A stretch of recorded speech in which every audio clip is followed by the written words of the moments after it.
General Flynn had an unreported contact with the Russians, which is an offense. And if press accounts are right, there might have been discrepancies between facts and his FBI testimony. In your estimation, was General Flynn at that time in serious legal jeopardy?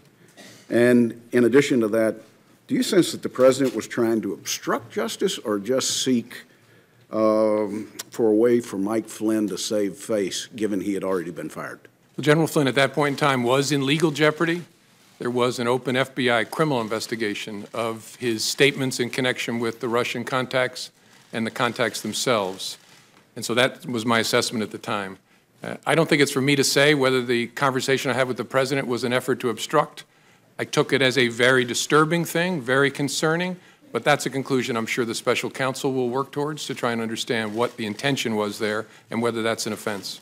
Director Comey, you have been criticized publicly for the decision to present your findings on the email investigation directly to the American people.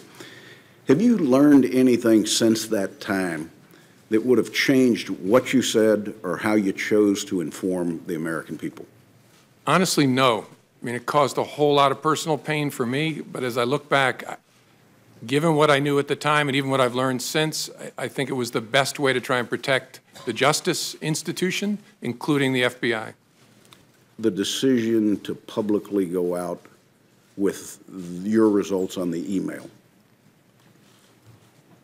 was your decision influenced by the Attorney General's tarmac meeting with the former President Bill Clinton? Yes, in a ultimately conclusive way. That was the thing that capped it for me, that I had to do something separately to protect the credibility of the investigation, which meant both the FBI and the Justice Department. At one point, the Attorney General had directed me not to call it an investigation, but instead to call it a matter, which confused me and concerned me.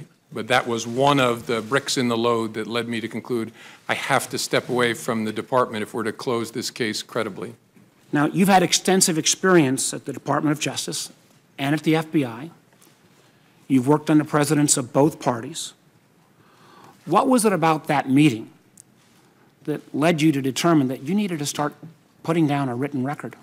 A combination of things. I think the circumstances, the subject matter, and the person I was interacting with. Circumstances first, I was alone with the President of the United States, or the President-elect, soon to be President.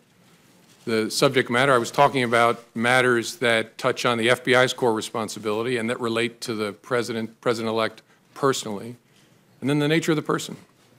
I was honestly concerned that he might lie about the nature of our meeting, and so I thought it really important to document. That combination of things I'd never experienced before, but it led me to believe I got to write it down, and I got to write it down in a very detailed way. I think that's a very important statement you just made.